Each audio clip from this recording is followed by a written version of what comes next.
Hi again, friends. This is the fall greenhouse. I love the fall greenhouse for many reasons. Outside right now, basically we've had so many cold nights and even some really heavy frosts, and last night it really got quite a bit below freezing. Pretty much the garden outside is totally done.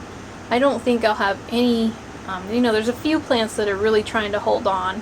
For the most part, I doubt that I'll get much, if anything, out of the outside garden for the rest of the year. Pretty much everything is all died back and it's all done. But not in here. I used to get really depressed about that, actually. It was always sad that the garden was all done in the fall and that I had to rip it out, which of course isn't anywhere near as much fun ripping it out as it is putting it in, but it needs to be done. So anyway, I used to get really sad about that, but now I don't, because I know I have the greenhouses that, I can keep growing in over the winter, which really helps a lot. A lot. So anyway, let me give you a quick tour. Right here I have some cucumbers that I just started a long time ago. Actually not that long ago.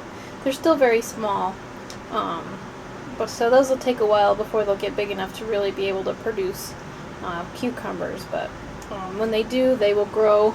Let's see if I can step back up this trellis, up the back wall of my greenhouse here.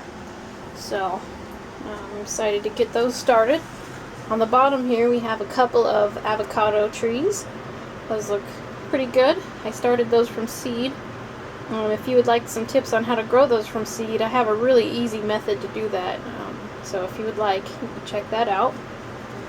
Have around here, these 4 potted plants here are eggplants, and they're actually doing pretty well.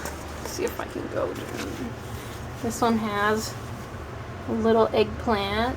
This one has some back here, I remember. Yep, there they are, a couple of them. They are not ripe yet. That's obviously why they're still yellow, so those are doing pretty well. And then I have, of course, a cherry tomato. Got some nice little cherry tomatoes on it. I have my cat. Aw, my beautiful kitty, Mr. Juan. He's an indoor-only cat, so he loves it in the greenhouse. He just loves it in here. He lays down and he suns himself just like if he were an outside cat. And man, I think he's the only one that likes the greenhouse more than me. Oh, Mr. Juan. Yeah, you love it in here. Okay. Then we have 3 levels of beans. These are all either green beans or yellow wax beans. These grow really well in greenhouses over the winter. They grow extremely fast. They get some flowers on them just a few weeks after you plant them. And before you know it, you're eating green beans. So green beans are really a good choice to grow over the winter. Here we have some herbs that I've started, some newer, smaller ones. Some strawberries I'm trying to get to root. Those are suckers that came off of the ones that I planted outside, so I'm going to get those in a pot and grow them in here over the winter. A green bell pepper. Oh, I think I forgot the bell peppers behind me. I'll show you in a second. And then some other herbs. This one is a parsley and the one behind it is a basil. There we go. I forgot to show you the second level above the eggplants and the avocados. These are bell peppers. Several different varieties.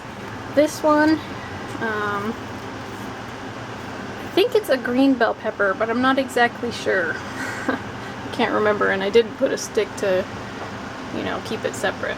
This one is a black bell pepper plant. That's a really small one, so hopefully the rest of them will be a lot bigger. This one is a green bell pepper. Got a few small ones up there starting to grow. This one is one of those small sweet peppers. I'm not a fan of hot peppers at all. And no one in my family eats them, and none of us can handle anything spicy. So these are like those little peppers. They're kind of small. They look like jalapenos, like really ripe jalapeno peppers. They're all red and stuff, but they are actually really sweet. So, and this thing is just loaded with them. It's got tons of little peppers all over it. The top and everything, so I'm excited about that one. And then this one is another like regular California Wonder green bell pepper. So And then over here, next to the shelf with the beans, I have a small tropical garden. And I have two fig trees. This one is a fig tree. It's a dwarf. Nope, the one on the bottom is a dwarf, my bad.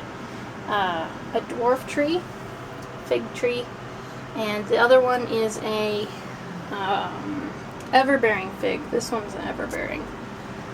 This one here with all the little spikes, pretty cute tree, but man, is it hard to move around without spiking yourself. It's an orange tree. This one over here is a lime. It looks just exactly like the orange.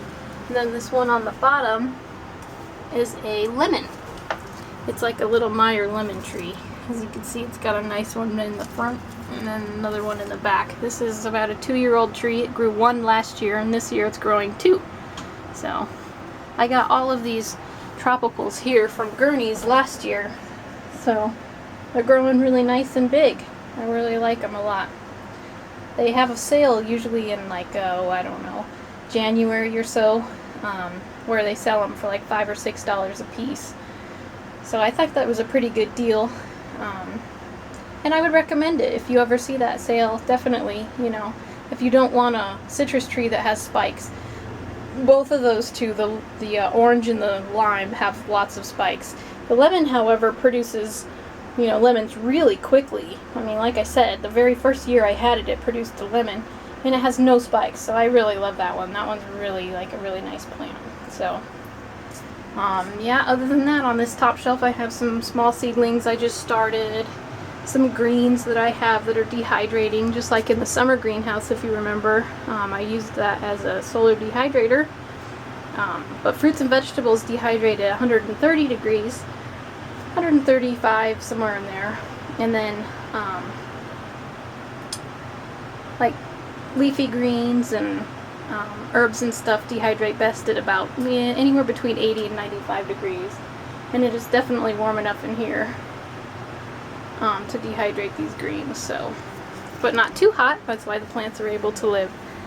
Other than that, I really love the fall greenhouse because I'm using it to heat my house. If you want to check out I'm filming that video also today about heating the house with the greenhouse. So if you would like to check that out, I highly recommend it. I absolutely love heating my house with the greenhouse. If you check that out, you'll see why. It's just so exciting. I can't even begin. So anyway, this is the fall greenhouse.